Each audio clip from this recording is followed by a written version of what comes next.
Hi, I'm Femioke and you're in the stream. Today, is Japan pushing aside pacifism?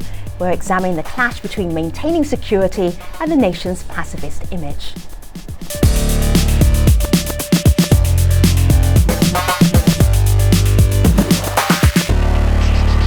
Hello Japan, welcome to the stream. It's all about you today. Our digital producer Malika Bilal is looking out for your feedback on Twitter, on Facebook, on Google+, wherever you're online. Malika is looking. And it is so all about Japan, as you mentioned. It is also very early there, and yet we are hearing from some of our citizens in Japan. A lot of it is mixed reaction to Prime Minister Abe's recent moves. Some are calling them militaristic, but a couple of people tweeted in that this is not against Japanese culture. Niktos, tweeting us from Japan, says, I would say that Japan is pragmatic, not pacifist, and there's nothing wrong with that, frankly, he writes. But of course, we want to hear from all of you at home, whether you're in Japan or anywhere else. Just join the conversation with hashtag AJStream. Malika, I think this is a first. I don't think we've had two Professor Satos on the same show. It's definitely a first. All right, introduction for the first Professor Sato, Yoichiro Sato. He's joining us here in the studio. He's professor at Ritsumeikan Asian Pacific University in Japan, where he studies international relations and security. Yoichiro, welcome to the stream. Thank you. You'll hear more from him in just a moment as we get the conversation started.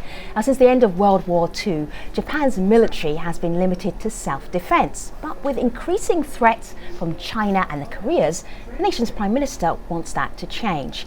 Turning Japan's self-defense forces into a full-fledged military would require changing the country's pacifist constitution and post-war policies that have Japan relying very heavily on US forces for assistance.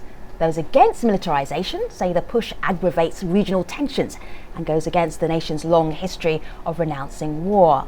So, are Japan's pacifist policies on their way out? Joining the conversation, we have Shioko Goto, a Northeast Asia researcher at the Wilson Center. That's a think tank based in Washington, D.C.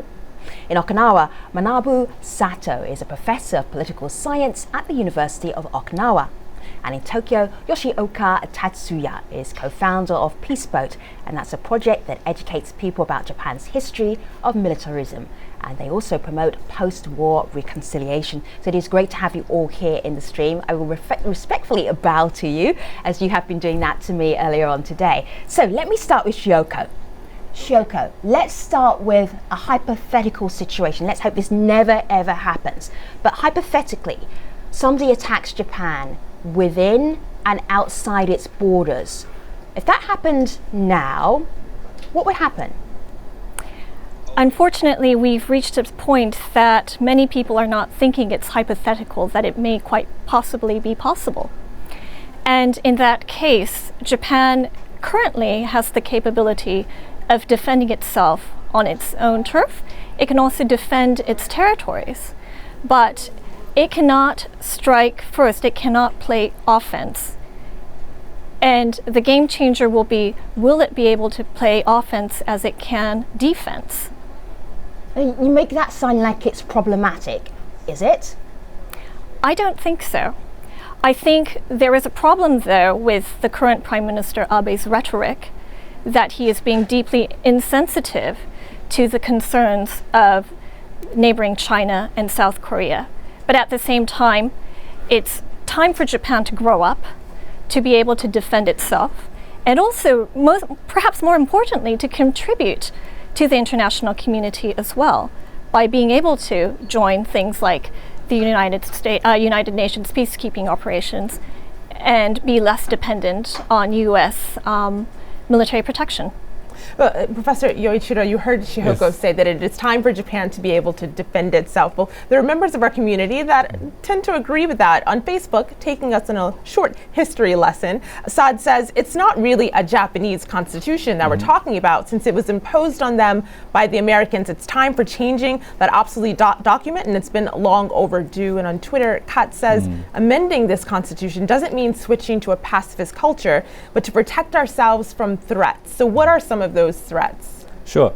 Yeah. I mean, the most immediate threat is, for example, North Korean nuclear and missile development, and that is clearly leading for Japan to improve its defensive capability, like joining the missile defense together with the United States, and also cementing the alliance with the United States. But I think the bigger question is China, and to somewhat lesser extent, Korea, South Korea meaning, ready to accept the expanded regional security role of Japan? And they have clearly demonstrated their unwillingness to accept Japan into this kind of collective security framework by trying to obstruct Japan's application to join the United Nations Security Council as a permanent member. So that's one kind of analysis. Yoshioka, do you agree with what the professor just said? I think that's quite difficult to agree, because that is nowadays that's the Japan nationalism is become quite aggressive, and this is quite reasonable. Even China and Chinese people and Korean people, the North and the South, is become very, very sensitive about the Japanese military power increasing our presence in this region. So, and I think we have to be very, very careful and should be sensitive about that past history, because we are invaded these neighborhood countries and killed the millions of people. So, and still now we have the historical recognition issue is we have still argument, and there is no the reconciliation. So I think that's we have to be very, very careful, and we have to choose more pacifistic way. I don't often do this, so I don't bring up parts of the constitutions of countries, but I think this is really important, and it will come up in our conversation. Have a look on my computer. This is Article 9, and there are two little bits here I just want to actually read out to you. There's one part here that talks about Japan forever renouncing war as a sovereign right of the nation and the threat or use of force as a means of settling international disputes. That's one part. And then the second part is that the land, sea and air forces, as well as other war potential, will never be maintained. So in your constitution, it really underlines peace and not going to war again. This is right off the back of World War II. So Manabu, why would anybody in Japan not actually feel that this is a really worthy constitution to have, this Article 9? What would be the debate against this?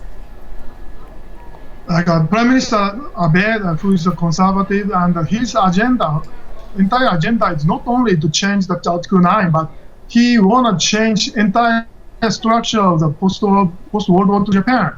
That is, the conservatives in Japan trying to say, in a sense, revive the pre-war constitutional structure.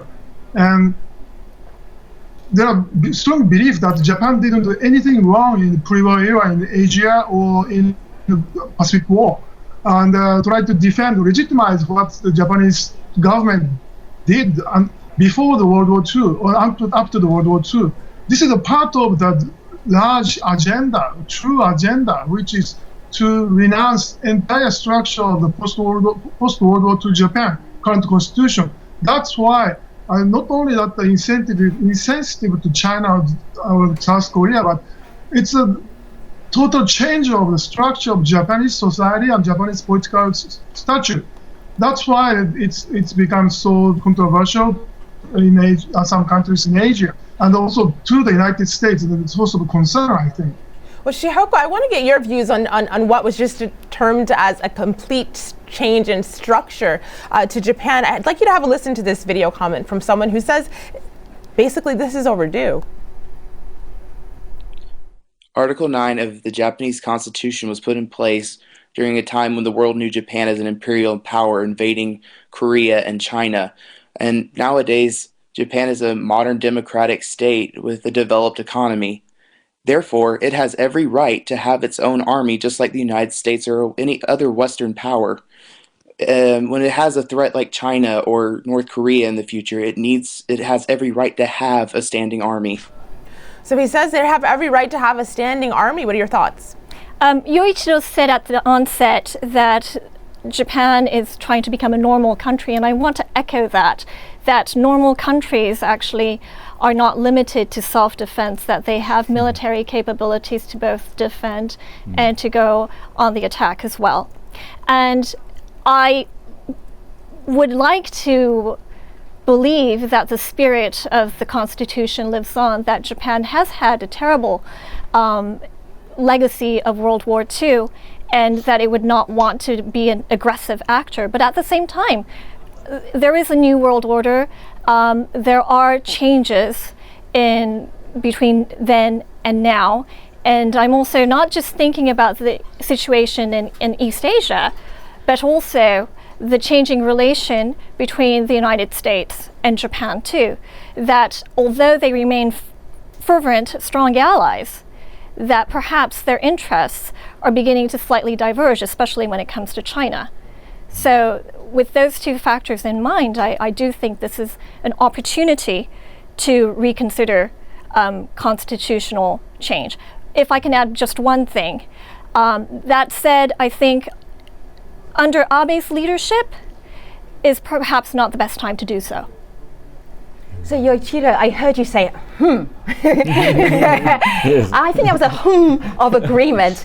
So I'm guessing, I don't want to put humph in your mouth there, but what was that humph about?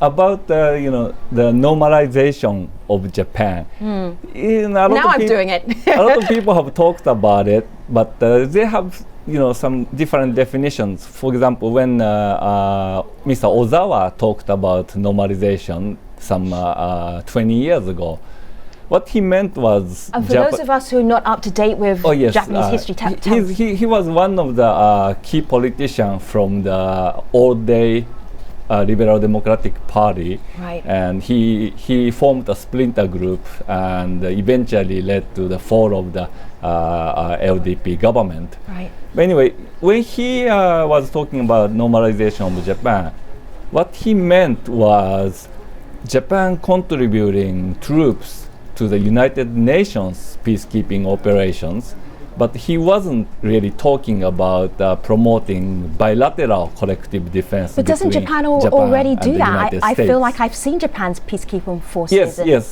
So since then, the definition of normal Japan has somewhat fluctuated, and today it's understood by most to mean that Japan becoming capable of taking part in collective defense.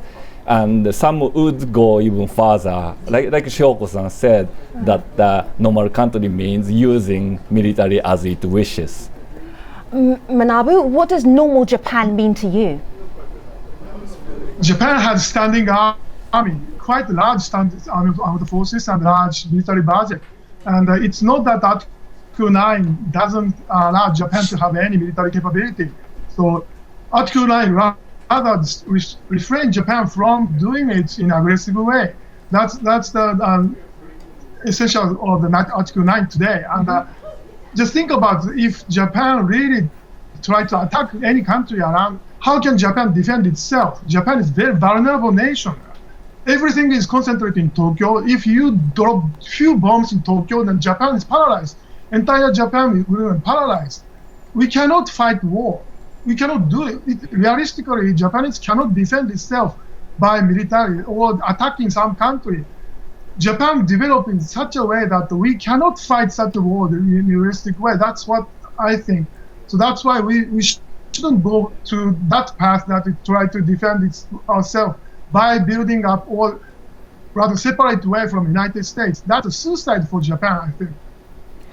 Yoshioka, there's also a conversation online happening now about Prime Minister Abe and his leadership and what he's doing for Japan on the international stage. We asked if he's changed the international view of Japan as a pacifist nation. Got a lot of responses on that. One person writes in, as a Japanese person, yes, he is strongly eager to contribute to world peace, but some outsiders are nervous about his background. And as part of that background, this person says he has a traditional conservative background as a Japanese political leader. Traditional conservatism seems to be radical. Is this a view that's pervasive in Japan, that conservatism is now radical? Is there a shift toward the right? Yeah, of course. I cannot believe he is quite positive for the peace in the world, because that is he is using that the peace, the positive active peace, or that is to increase of the military budget and also military power, and also to open the Japanese military industry to start the export to the world. So far, that is a ban, that is a prohibit to export Japanese military industry. However, he is completely changed Japan from pacifistic country to the quite militaristic and aggressive country. So, and one of the reasons I can tell you is recent security law. That is completely similar with before World War II, the so-called the domestic security law. And I think we are really worried about including the education, the nationalistic education also he is promoting. So, and his face is different for the outside and for the inside. So Professor Yoshiro, he is a professor. He sent me some homework. He sent me some homework in advance, which is on my laptop here. We're talking about Prime Minister Abe, and he is seen here in a T4 training jet plane. Professor, why did you feel this picture was important to this discussion? Well, I don't know. I mean, I've seen national leaders or candidates for leadership being on a military asset, like Mike Dukakis in a tank with a helmet on. So, what makes Abe's picture so particular?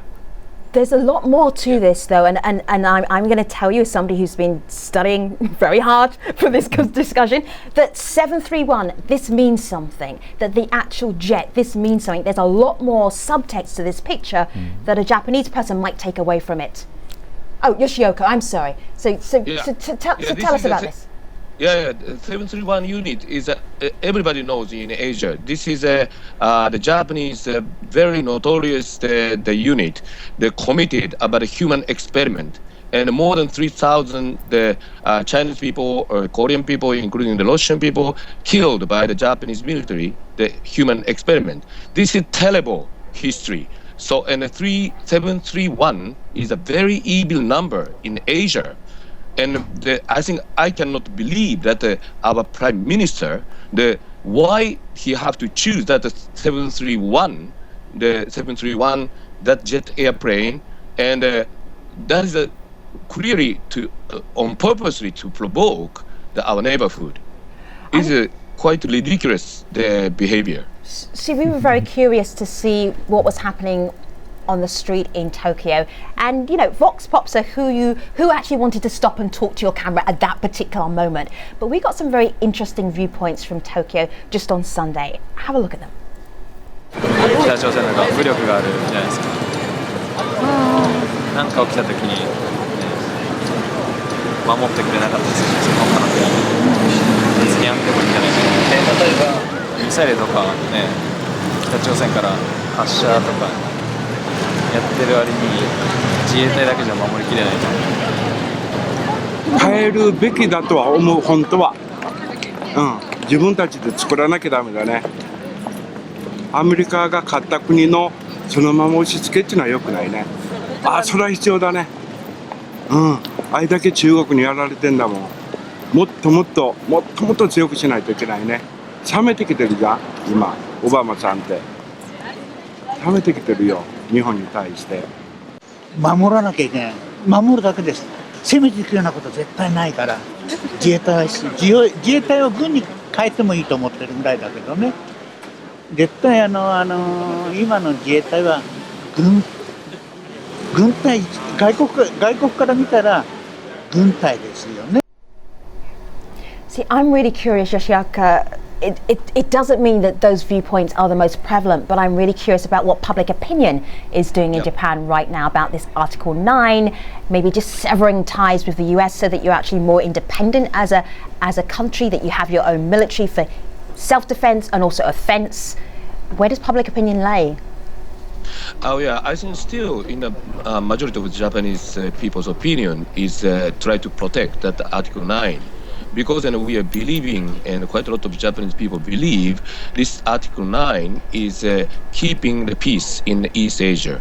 And I believe that is actually that true, because Japan committed terrible aggressiveness in the past. So, and that's why we really clearly announce about the renounce the war and also aggressive military. That is a base of the stability in East Asia. So, and that people understand that, and also they couldn't, they don't want to commit such terrible war again, because the Japanese people also killed, died more than 3 million. That's the terrible war it was. Still, that memory is in Japan. Well, Manabo, yeah. Sorry to cut you off, but Manabo, in speaking about the memory and also the public opinion, our community is wondering if there's a generational divide. Katz writes in, the more younger Japanese tend to think Japan should amend the peace constitution more so than older Japanese. So is there a generational divide? I think the younger Japanese feel very much strong rivalry threatened by China or the South Korea. And they feel like Japan is declining, so that they want to do something about it. And the easy way to do is to build up military. But I don't think Japanese people realize what really happens if really any war, any military confrontation happens. Japanese economy cannot sustain that, withstand it. Japanese economy will collapse, or China's economy will collapse. How can we do it? We are not, or they are not realistic. Japanese people haven't thought about war realistically. We fortunately haven't had any military engagement the past 60-some years. That's why Japanese people don't know what brings the war to Japan's economy or Japan's society or Asia. We have to really be more realistic about it. So you've heard the conversation go backward and forward between our guests. It will continue online at stream.aljazeera.com. But before we head to the post show, here's Malika with some of the other stories that we're looking at on the stream.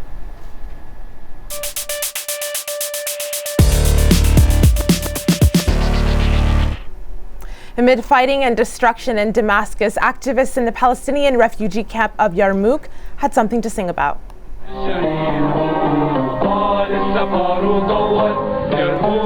With a piano and a devastating backdrop, activists performed a song calling on those who left the camp to come back and rebuild. Rana Kabani tweets, "Heartbreaking, brave song from Yarmouk," which now represents both Palestinians and Syrian suffering. Well, now the call for the release of the Al Jazeera journalist in Egypt has gone global, with hashtag #FreeAJ staff trending. Journalists worldwide are protesting the muzzling of Al Jazeera staff by posting images like these, asking, what if all journalists were gagged? Well, netizens have joined in solidarity. Mikey tweets, "We must maintain the freedom and safety of journalists." In Nairobi, foreign correspondents of East Africa covered their mouths with gags in the colors of Egypt's flag. Others demonstrated in front of the Egyptian embassy, carrying banners that read, "Journalism is not terrorism." Our colleagues Mohammed Fahmi, Bahar Mohammed, and Peter Grest have been held without charge since December 29th. And you can find more on this story at stream.aljazeera.com. Femi? So, hashtag #FreeAJ staff is trending in some parts of the world. It is, yes. This is probably the reason why. Have a look at my laptop. This is the stream staff. I was actually doing my homework, so I wasn't in the picture, but Malika Bilal is here. The first time I've ever seen her speechless. So follow the hashtag #FreeAJ staff and you'll see our own selfie campaign online there as well. So tomorrow I am heading off to New York, but Malika Bilal will not be alone. She'll be with, this is me rubbing my imaginary Just Rushing huge beard. Just Rushing. They'll be talking about a little told story, and that is the location of Sochi, which is where the Winter Olympics will start in just a couple of days' time. It is also the location of a mass killing. We'll be telling that story about the forgotten Circassian conflict on the next AJ stream. Until then, we'll see you online at stream.aljazeera.com. Thanks for watching.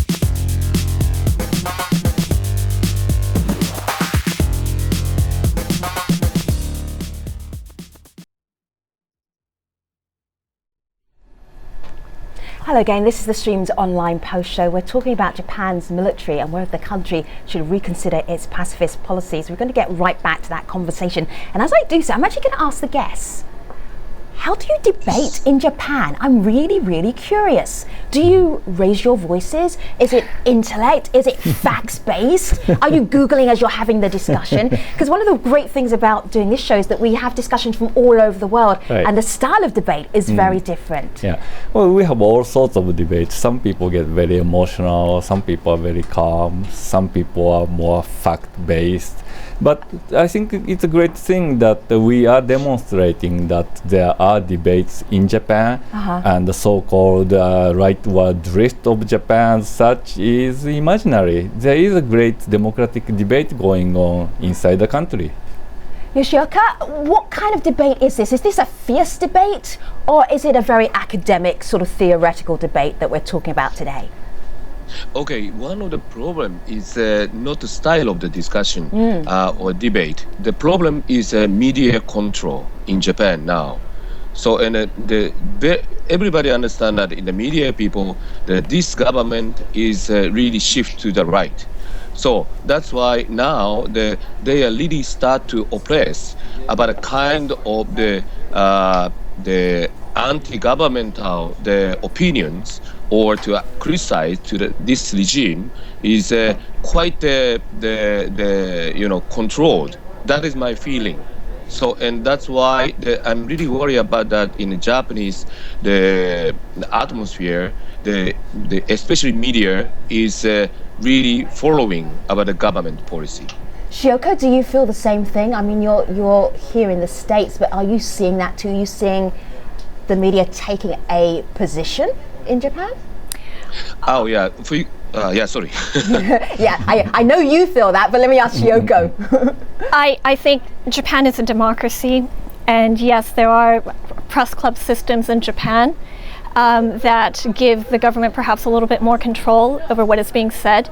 But at the end of the day, there is freedom of speech, and there is a diverse array of opinions, and it reflects everything from the Tea Party, like very extreme right-wing opinion of the Japanese public, to the extreme left, pacifist, no matter what, other extreme. But I do think the vast majority of people fall somewhere in the middle of that spectrum, and their interest, quite frankly, I think is more about their own day-to-day lives. Like any other country, it's less about foreign policy and it's more about economic stability.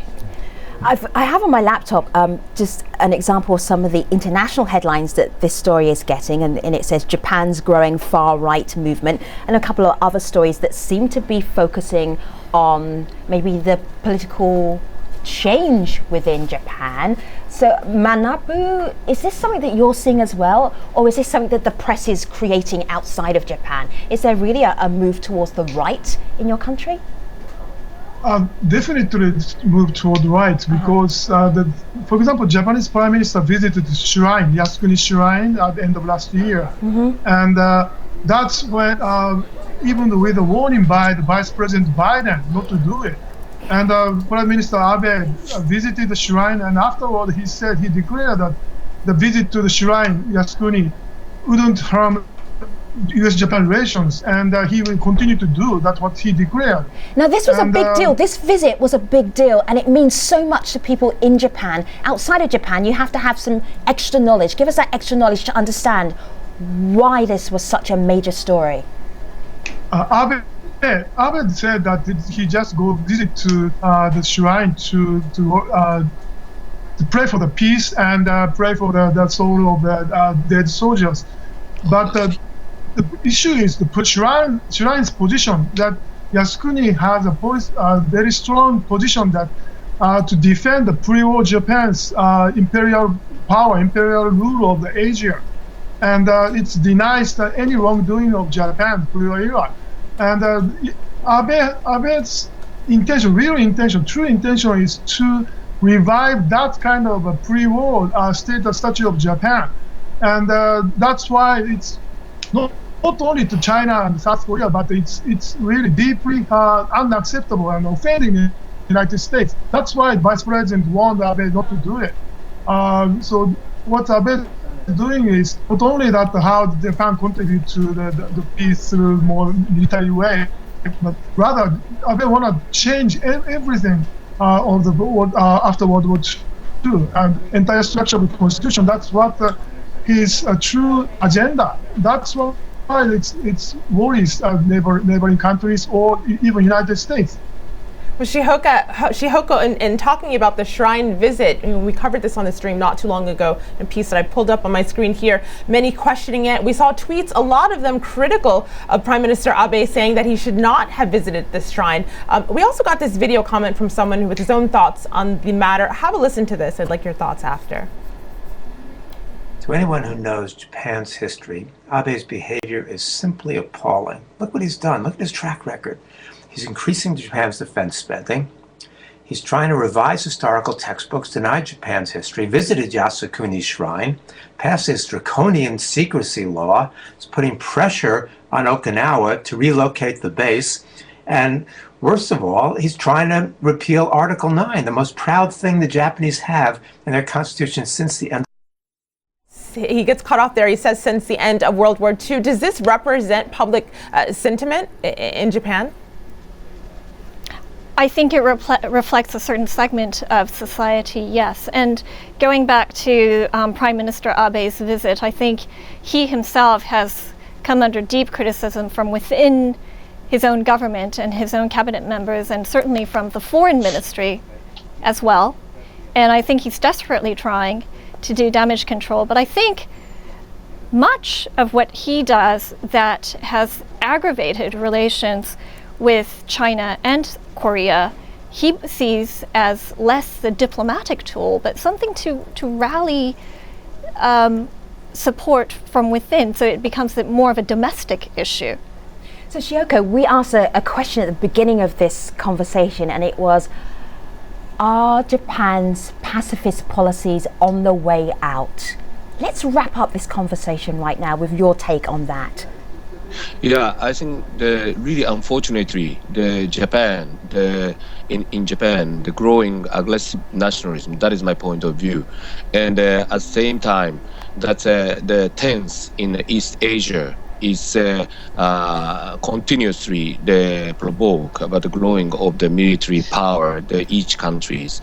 So, and I really believe that nowadays we really start to the dialogue and the reconciliation this East Asia, and also we have to protect Article 9. All right. Otherwise, I worry about the future. Manabu, pacifist policies for Japan, are they dying off? I want to stop the dying off process, but we just think about how the Cold War ended. Nobody foresaw that the Soviet Union gonna collapse that way. If you just look at the military confrontation aspect, then Cold War must be still continuing, but it didn't, because economy is the key to any national security. And if you think about the national security of Japan, we just think about what kind of future we will have if we have a constant military confrontation with neighboring countries. So we just think about, we should think different way of building up a peace or security, not through the military build-up. Okay. Shihoko, you said you just wanted Japan to be like every other country, be a normal country. Does that mean that the pacifist policies have to go? I think it's time to do a recheck on reality, where the US-Japan security alliance, which we haven't really talked about, stands at the moment, how it may change, how both the United States and Japan may have different priorities. This is an opportunity to reflect on the changes and the changes coming ahead. Finally, Professor Yoichiro, yes, your thoughts on that question that we asked 40 minutes ago. What do you think? Well, I think for Japan to survive in this drastically changing regional security atmosphere, Japan needs to adopt a realist policy. And Japan is facing tangible threats from the Western direction. And in order to cope with that, Japan will have to build up its military capability without necessarily adopting offensive doctrine, but absolutely it's necessary to enhance the bilateral alliance with the United States. And to do that, it has to move into a collective defense direction in both ways rather than just unidirectional way. So I think, Professor, the answer to the question was yes. Yes. I can translate Professor speak.